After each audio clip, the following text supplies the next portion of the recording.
Hey, what's up, everybody? So welcome to this episode of Regine Bridges the Gap. This time is a little bit different. I went down to the Carolinas to have a conversation with my uncle about my heritage, about land, and where we're from. Let's get started.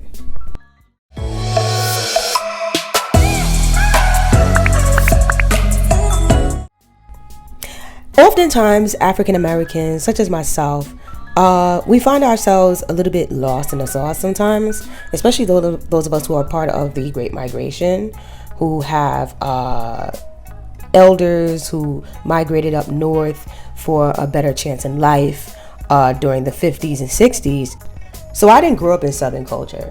So I went back down to South Carolina and North Carolina to have a conversation with my uncle. Here's what he had to say. My grandfather was a farmer. He planted, his main crops that he planted was corn, cane, sugar. He made his own blackstrap molasses. He planted cane sugar. He planted sugar cane.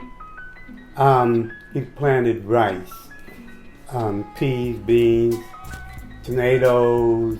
One of his cash crops was cotton. He planted cotton. And this was when?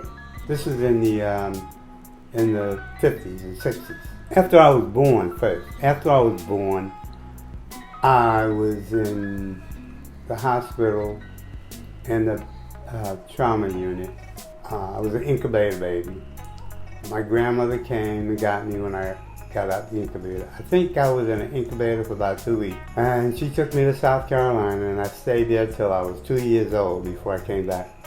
So when I went back to South Carolina as a 8-year-old, my father drove down there. When the car got there and I got out the car, it was like, it wasn't strange to me. It wasn't new to me. It was like, I've been here before. Just like my uncle, who visited the South often, he spent more time than I did. So my experiences going down south was a lot different. I spent more of my time in New York City, and my summers mainly were pretty short. I did go down south, but not as often as he did, and I also didn't have the experience that he did. So everything that he told me was extremely eye-opening for me, and I wish that I had experienced what he experienced. It wasn't a half an hour before I was out of my sneakers and socks, and I was running around barefooted. So what did the neighborhood look like? It was rural? In the country.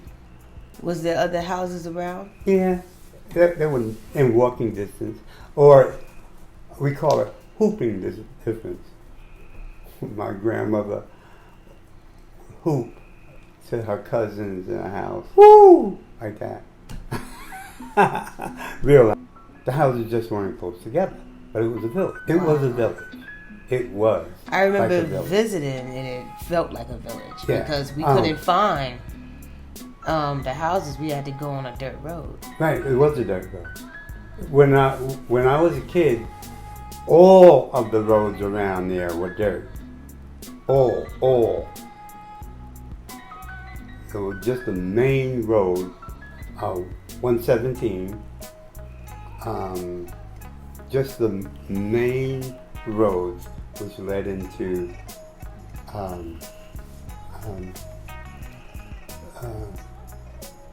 from one town to another. But local rural roads, dirt. Yeah.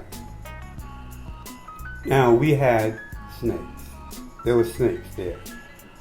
We had copperheads, we had rattlesnakes, we had black snakes, we had moccasins, all eastern type snakes we had.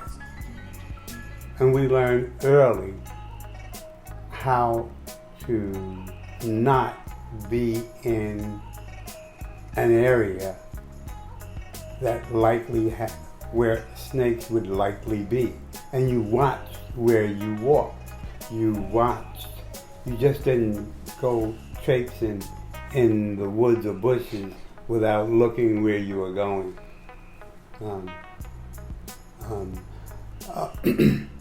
we had chores.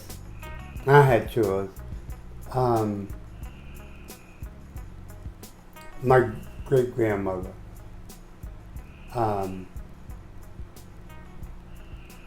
She would. I was very close to my great grandmother, and she would call me. And I want you to go with me. She'd say. I said, okay.